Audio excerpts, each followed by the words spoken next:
What if the map we use to understand ourselves is missing a whole world? We grab hold of these maps, these ideas about who we are, eager to find our place.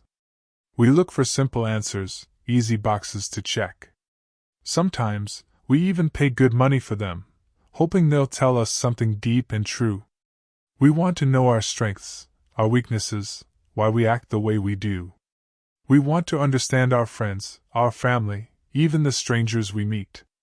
Imagine for a moment a vast ocean, full of wonders and mysteries. Now picture someone handing you a small, simple drawing of just one tiny island in that ocean.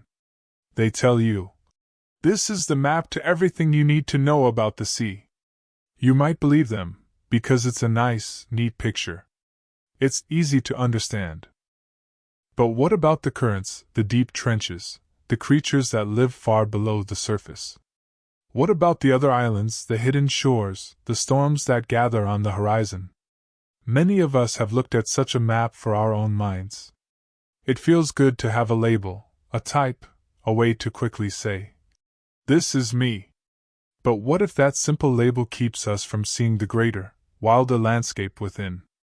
What if it stops us from exploring the true depths of who we are, the parts that aren't so easy to put into a box? What if, in our search for a clear picture, we've overlooked the very things that make us whole? Perhaps you've encountered one of these maps yourself. It might have been at school, at work, or simply while exploring the internet late at night. For many, the Myers-Briggs Type Indicator, or MBTI, has become that very map. It's a familiar friend, a guide that promises to sort the swirling mystery of who you are into a clear, understandable code of 4 letters. INTJ, ESFP, ENFJ. These combinations have become almost household words, used to describe our personalities, our quirks, our very essence. It feels good, doesn't it? To take a test, answer some questions, and suddenly have a neat summary of your inner workings. It offers a sense of belonging, a tribe of like-minded individuals who share your type. People use it to pick careers, to understand their partners, even to explain why they prefer quiet evenings over loud parties. It seems to offer a key to unlock the secrets of human behavior, a lens through which to view both ourselves and others with greater clarity. This popular tool has helped countless people feel seen and understood. It provides a common language to talk about personality, a way to quickly grasp someone's basic tendencies. It promises self-discovery, a path to knowing yourself better, and a tool for navigating the complex world of human relationships. But what if this widely loved map, this reassuring guide to your inner landscape, is actually missing the deepest rivers and the tallest mountains? What if the comfort of its clear-cut categories hides a larger truth? This isn't to say the MBTI is bad or useless. It offers a helpful starting point, a basic sketch. Yet the lie isn't in what it shows, but in what it doesn't show. The lie is in the idea that a few letters can truly capture the boundless, shifting, mysterious world that resides within each of us. Imagine a beautiful, living tree. The MBTI might label it oak or maple, and describe its leaves, its bark, its size. These are true things. But the tree is also its roots, spreading unseen deep into the earth, drawing up hidden nutrients. It is the countless tiny creatures that call it home, the way it sways in the wind, the changes it goes through with each season. It's the way its seeds will become new trees, carrying a long, old story. The human spirit is far more like that tree than a simple label can express. Our inner lives are not just a collection of traits. They are a swirling, ever-changing dance of light and shadow, conscious thoughts and forgotten dreams, strengths we show the world and feelings we keep hidden. The great thinkers of the past knew this. They understood that the soul was not a fixed thing, but a journey. The great thinkers of the past knew this. They understood that the soul was not a fixed thing, but a journey. One such explorer of the human soul was Carl Jung. A Swiss psychiatrist, Jung peered into the depths of the mind with a curious and poetic eye. He saw more than just simple traits. He saw swirling energies, ancient patterns, and a vast, unseen world within each person. It was Jung's brilliant ideas about how people experience the world, ideas like introversion and extroversion, sensing and intuition, that later inspired the creation of the MBTI. But the map that Jung drew was far grander, far more detailed, and far more alive than the simplified version we often see today. He wasn't just interested in putting people into categories. He was fascinated by the constant movement and growth of the human spirit. Jung believed that our minds held not just our personal memories and thoughts, but also echoes of all human experience. He saw that we are connected to something much bigger than ourselves, a shared story woven through time. He looked at dreams, myths, and even fairy tales as clues to this deeper world. He saw that our true selves were not static, but always becoming, always changing, always seeking balance. His work invites us to step beyond the easy labels and dive into the true adventure of self-discovery. Jung's work invites us to step beyond the easy labels and dive into the true adventure of self-discovery. His original ideas were like a vast, ancient forest compared to the MBTI's well-tended garden path. While the MBTI offers categories like introvert or extrovert, Jung saw these not as fixed types, but as tendencies, currents in the river of our being. He believed we all hold aspects of both, and that a healthy person learns to use them both when needed. He didn't just sort people. He explored the dynamic interplay within each person. He understood that while you might lean one way, the opposite tendency still lived inside you, often in a hidden place. This hidden place, full of unexplored potential and sometimes difficult truths, was just as important to Jung as the parts of us we proudly show to the world. Think of it like the moon. We see its bright face, but we know there's a dark side, too, always present, always influencing.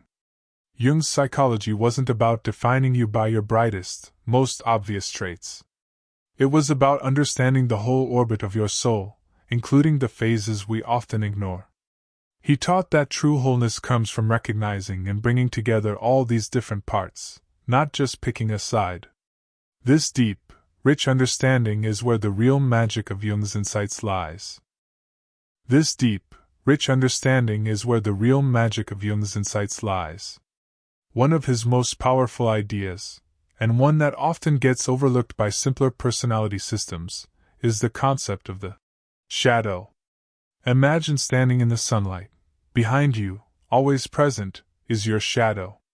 It moves with you, a dark shape that mirrors your form, but also distorts it. In Jungian psychology, the shadow is much the same for our inner world.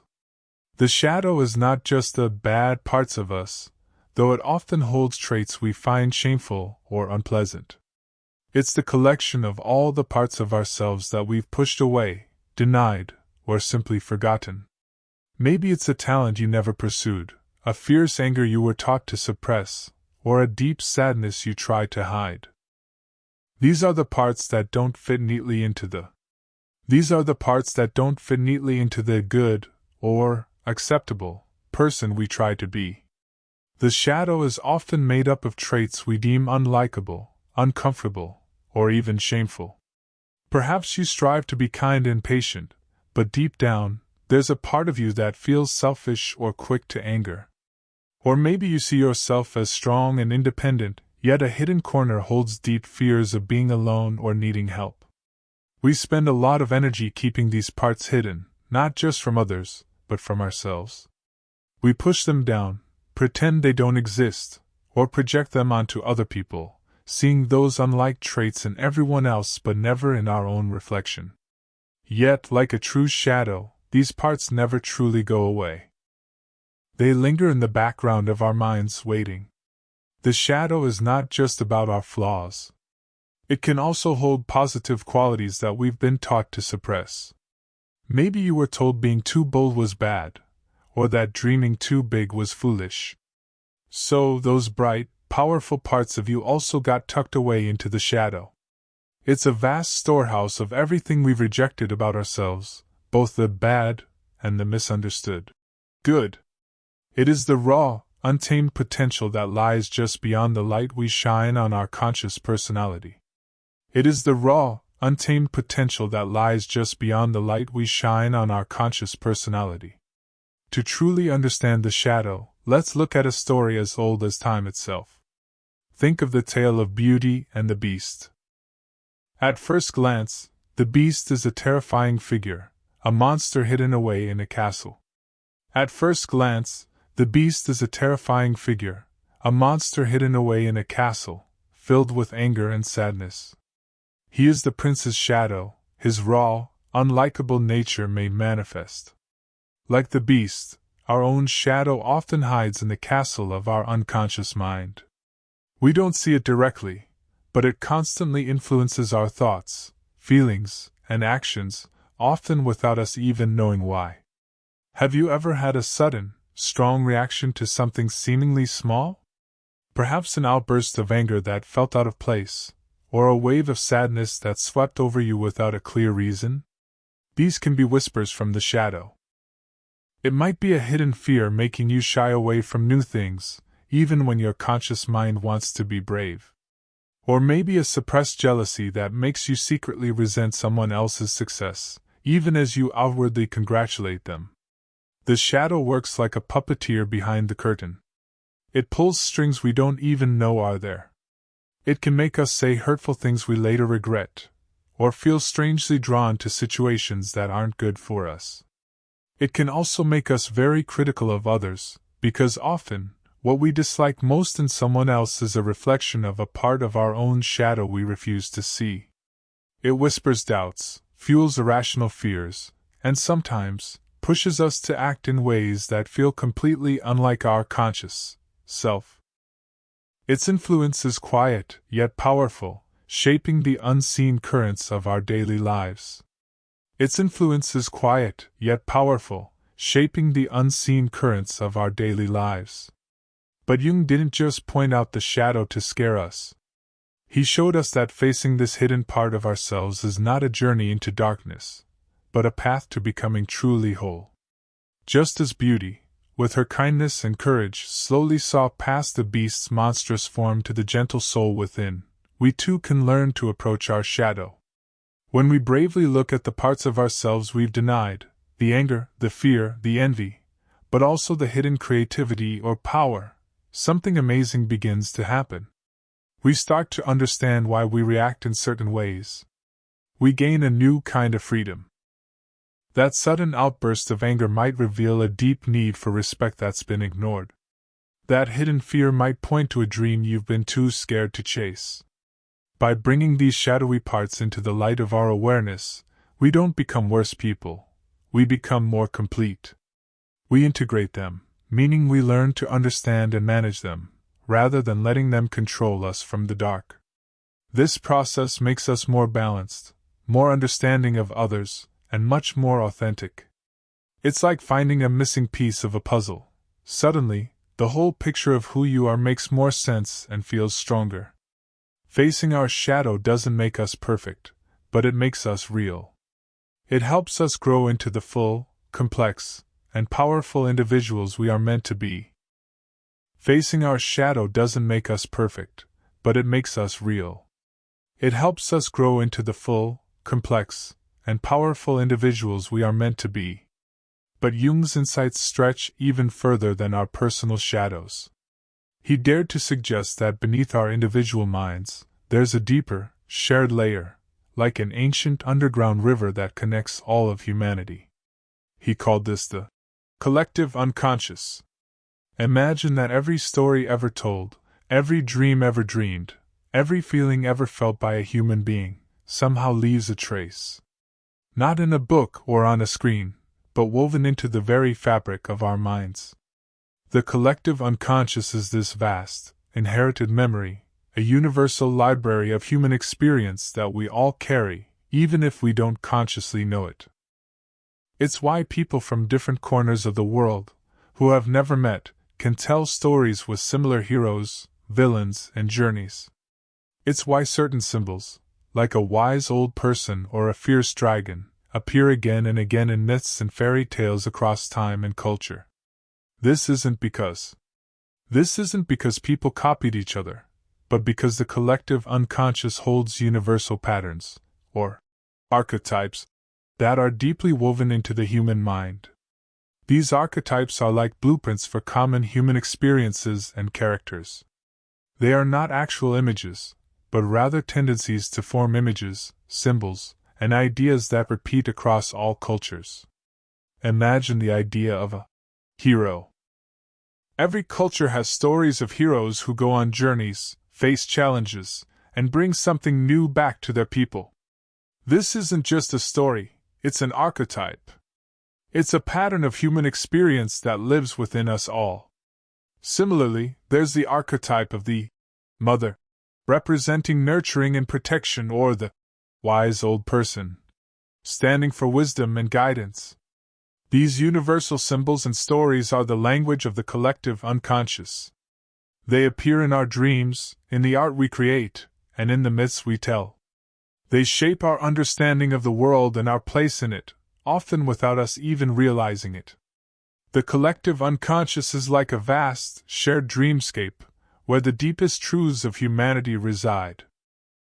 It reminds us that we are not just separate individuals, but part of a much larger, ancient tapestry of human experience.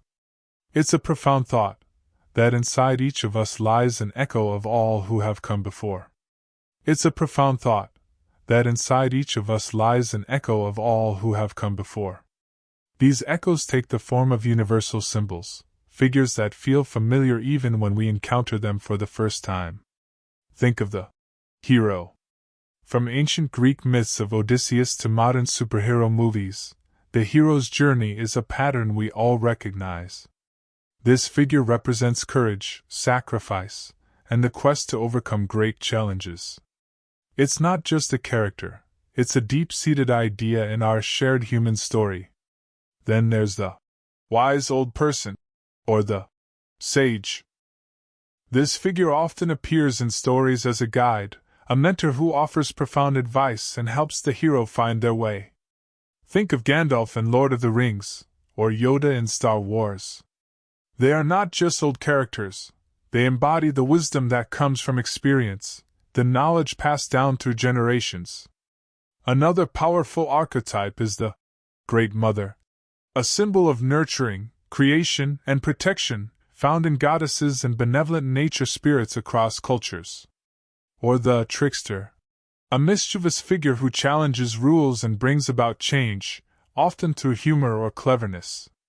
These are not just roles in stories, they are deep patterns of human experience that resonate within us all. They are the primal building blocks of our imagination, shaping our dreams and helping us make sense of the world. These universal symbols are always at play, guiding us, challenging us, and connecting us to the vast human story.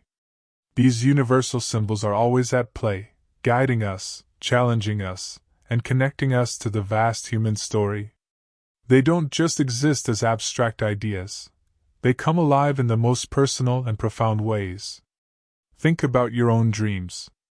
Have you ever dreamed of a wise mentor giving you advice, or found yourself on a journey facing a strange beast or a hidden treasure? These dream figures and scenarios are often the archetypes from the collective unconscious, speaking to you in the language of symbols. They are not random, they are trying to tell you something important about your own life's journey.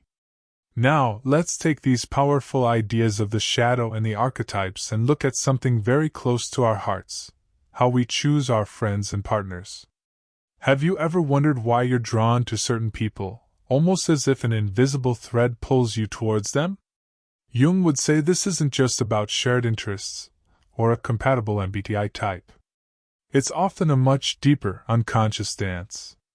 Sometimes we are drawn to friends or partners who embody qualities we admire but have suppressed in ourselves, aspects of our own unexpressed potential that lie in our shadow. If you're very logical and ordered, you might find yourself fascinated by a free-spirited, artistic person. Or if you tend to be quiet, you might seek out someone who is bold and outgoing. It's as if they carry a missing piece of your own inner puzzle. Other times, we might be drawn to people who actually carry our projected shadow.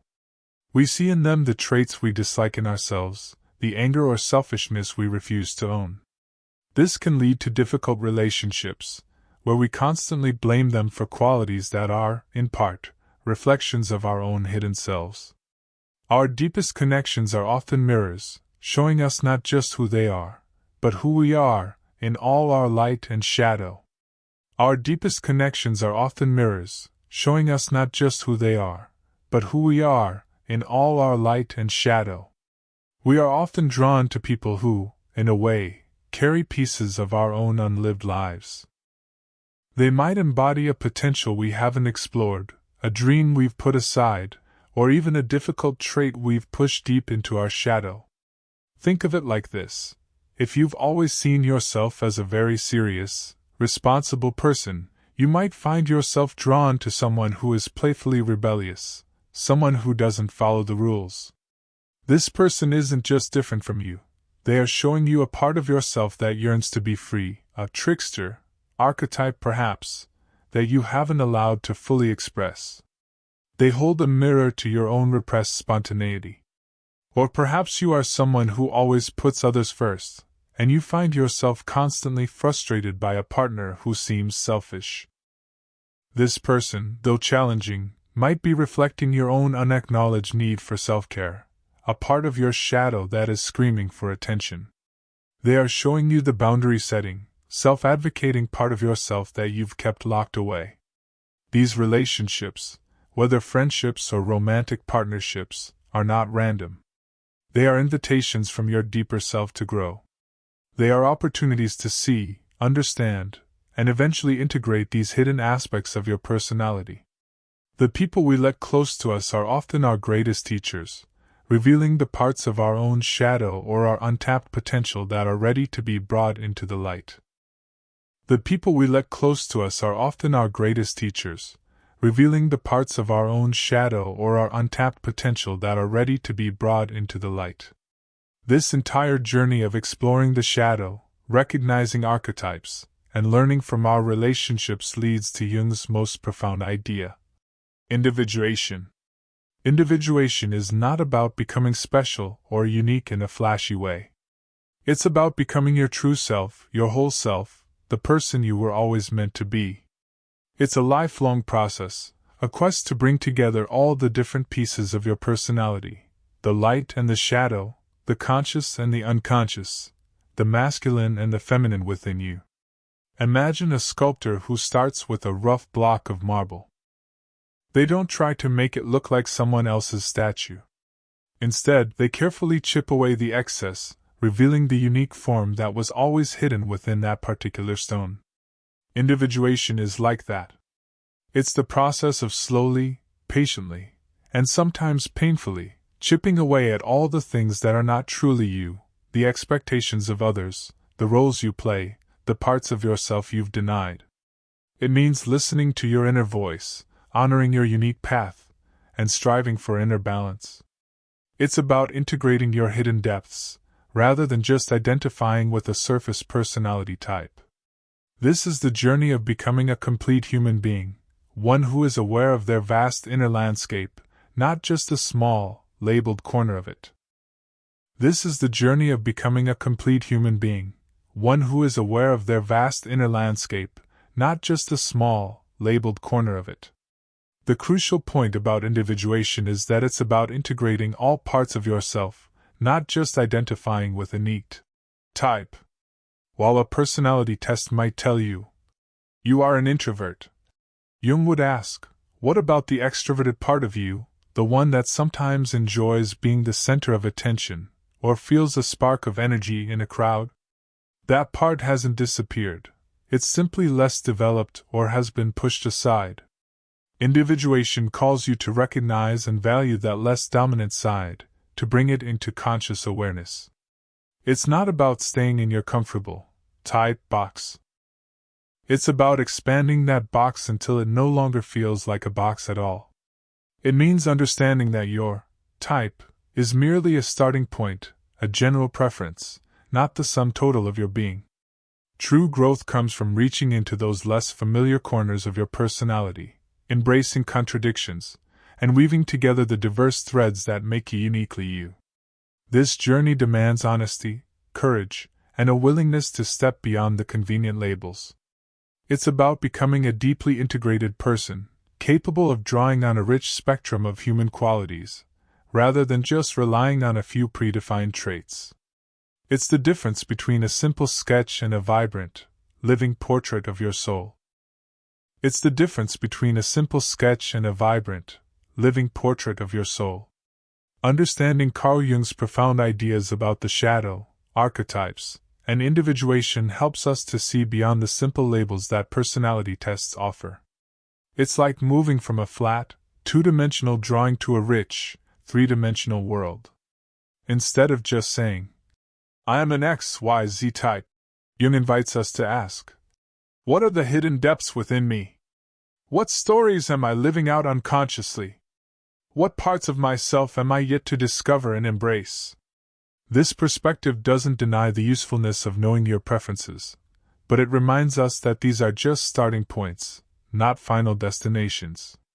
It frees us from the idea that we are fixed, unchanging beings. Instead, we are dynamic, evolving creatures, constantly invited to explore more of our inner territory. It encourages us to be curious about our contradictions, to lean into our discomfort, and to understand that true strength comes not from being perfectly one thing, but from holding the tension of all our different parts. This deeper understanding allows us to approach ourselves and others with greater compassion and curiosity. We stop judging people by their type, and start seeing the vast, complex, and beautiful universe within each soul.